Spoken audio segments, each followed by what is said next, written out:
GVMC mayor మార్పు తాము కోరుకున్నది కాదని వైసీపీ కార్పొరేటర్లు అభివృద్ధి కోసం తమ వైపు వచ్చారని Visakha north BJP MLA Vishnukumar Raju అన్నారు. జీవీఎంసీ మేయర్ అవిశ్వాసం సభానంతరం సంబరాల్లో ఎమ్మెల్యేలు పాల్గొన్నారు.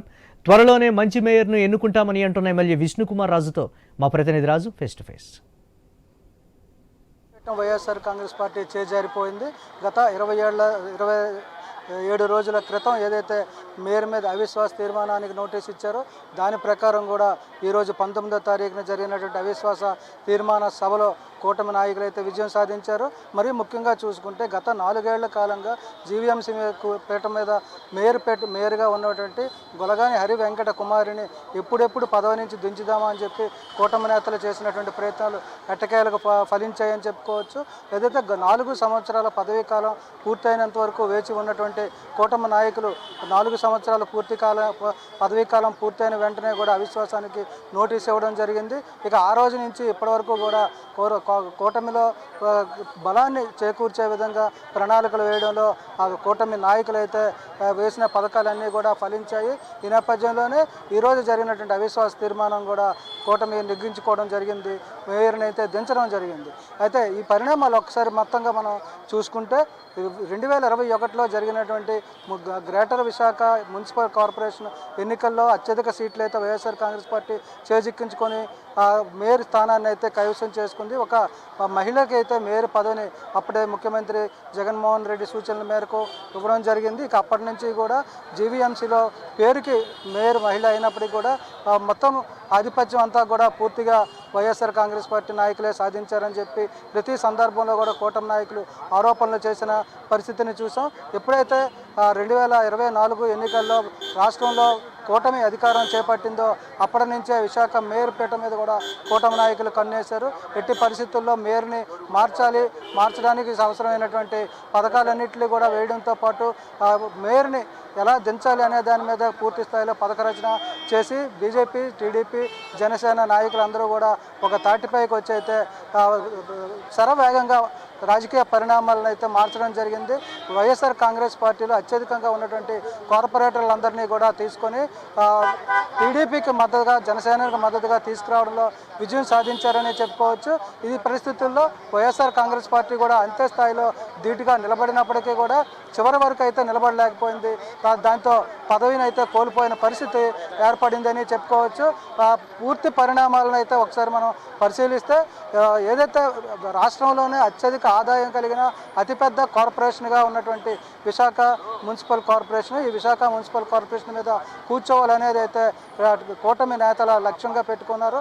ఆ కళని ఈరోజైతే సాకారం చేసుకున్నారు. ఇందులో భాగంగా తొలి అడుగు మేయర్ పదవీచ్యుతులు చేయడం అనేది అయితే జరిగింది. ఈ నేపథ్యంలో ఈరోజు ఏదైతే గత 27 రోజులుగా అవిశ్వాస తీర్మానం మీద కార్పొరేటర్లందరినీ ఒక తాటిపైకి తేవడం, ఏదైతే వలస వచ్చినటువంటి కార్పొరేటర్లు కూటమి నాయకులు కాపాడుకోవడంలో విహారయాత్రలు చేశారు, ఎంజాయ్ చేశారు. 27 రోజులు కూడా విదేశాల్లో పర్యటించారు. వాళ్ళందరినీ కూడా చాలా జాగ్రత్తగా కాపాడుకొని వాళ్ళకి సకల మర్యాదలు చేసి ఈరోజు అయితే జీవీఎంసీలోకి తీసుకురావడం జరిగింది. కూటమికి మద్దతుగా నిలబెట్టడం జరిగింది. దీంతో కూటమి మ్యాజిక్ ఫిగర్ 74 సాధించడంతో పాటు మేయర్ స్థానాన్ని కోల్పోయిన పరిస్థితిని కూడా మనం చూసాం. ఇది ఒక రకంగా రాష్ట్ర చరిత్రలో ఇది ఒక గొప్ప విషయంగానే చెప్పుకోవాలి. ఎందుకంటే ఒక గతంలో ఎమ్మెల్యే, ఎంపీ ఎలక్షన్లు ఏ స్థాయిలో జరుగుతాయో దానికి మించి కూడా ఇక్కడ క్యాంపు రాజకీయాలు జరిగాయి. కార్పొరేటర్లందరినీ కూడా లక్షలు ఖర్చు పెట్టి విదేశాలకు కూడా తీసుకెళ్ళి వాళ్ళని ఒక బంధువుల్ని, చుట్టాలని మర్యాదలు ఎలా చేస్తారో దానికి మించి కూడా వాళ్ళందరినీ చేయడం జరిగింది. దీంట్లో కేవలం అభివృద్ధి మంత్రాన్నే తీసుకొని ఈ కూటమి నాయకులు అయితే కార్పొరేటర్లందరినీ కూడా తమ వైపు తిప్పుకున్నారు. మరి 4 ఏళ్లలో జరగనేటువంటి అభివృద్ధిని ఈ 11 నెలల్లో చేసి చూపిస్తామంటూ కూటమి నాయకులు చెప్తున్నారు. దానికి మొదటి పరిస్థితుల్లో జీవీఎంసీకి సంబంధించి ఈరోజు 74 కార్పొరేటర్ల మ్యాజిక్ ఫిగర్తో ఏదైతే అవిశ్వాస తీర్మానాన్ని ఎన్డీఏ కూటమి సాధించుకుందో మరి దాని మీద పరిణామాలు ఏ విధంగా ఉండబోతుంది, రాబోయే రోజుల్లో ఎలా ఉండబోతుంది, దీనికి సంబంధించి కూడా మనతో మాట్లాడేందుకు చాలామంది ఉన్నారు. వాళ్ళలో కొంతమంది జీవీఎంసీకి సంబంధించి కూడా సంబరాలు కూడా అంబరాలు నండుతున్నాయి. ముఖ్యంగా చూసుకుంటే ఏదైతే జీవీఎంసీలో చోటు చేసుకున్నటువంటి పరిణామాలు కేవలం అభివృద్ధి మంత్రంతోనే జరుగుతున్నాయి కాబట్టి ఆ అభివృద్ధి మంత్రంతోనే ముందుకెళ్ళడం జరుగుతుంది. రాబోయే రోజుల్లో ఈ 11 నెలల కాలం ఉంది. 11 నెలల కాలంలో నిధులను సక్రమంగా ఖర్చు పెట్టడమే కాదు, మరోవైపు కార్పొరేటర్లకు కూడా సముచిత స్థానాన్ని కల్పిస్తాం, వాళ్ళు గౌరవంగా అనుభవించే విధంగా వార్డులు అభివృద్ధి చేసుకునే విధంగా చేస్తామని చెప్తున్నారు. మరి మనతో పాటు కూడా మాట్లాడేందుకైతే ఇక్కడ బీజేపీ ఎమ్మెల్యే విష్ణుకుమార్ రాజు ఉన్నారు. ఆయన్ని కూడా అడిగి మరిన్ని వివరాలు తెలుసుకునే ప్రయత్నం చేద్దాం. అది సార్ చెప్పండి, అసలు ఈరోజు జరిగినటువంటి అవిశ్వాస తీర్మానం ఏదైతే ఉందో దాంట్లో ప్రధానంగా అభివృద్ధి పేరుతో మీరు ఈరోజు అవిశ్వాస తీర్మానం పెట్టడం జరిగింది. కూటమి నుంచి కూడా మీ వరకు బలవంతంగా మీరు తీసుకొచ్చారని చెప్పి వైఎస్ఆర్ కాంగ్రెస్ పార్టీ ఆరోపిస్తుంది. వైఎస్ఆర్సీపీ కార్పొరేటర్లు ఆరోపిస్తున్నారా? వైఎస్ఆర్సీపీ నేతలు పార్టీ ఆరోపణలు చేయకుండా దాని పనే ఆరోపణలు చేయటం కదా. దానికి ఇంకేముంది పని? 175 సీట్లకి 175 మాకే వచ్చేస్తాయని చెప్పారా జగన్మోహన్ రెడ్డి గారు? మీరు మర్చిపోయారా? ప్రజలందరూ గుర్తుండే కదా 175కి 175. అరే పోనీ ఎలక్షన్స్ ముందు చెప్పారా అంటే ప్రజల్ని మభ్యపెట్టడానికి చెప్పారనుకోవచ్చు. ఎలక్షన్స్ అయిపోయాక కౌంటింగ్ 2 రోజుల ముందు కూడా ఆ విధంగా చెప్పడం అనేది కేవలం వైఎస్ఆర్సీపీ నేతలకి తగుదున, మిగిలినోడు ఎవడు కూడా అలా మాట్లాడలేడు.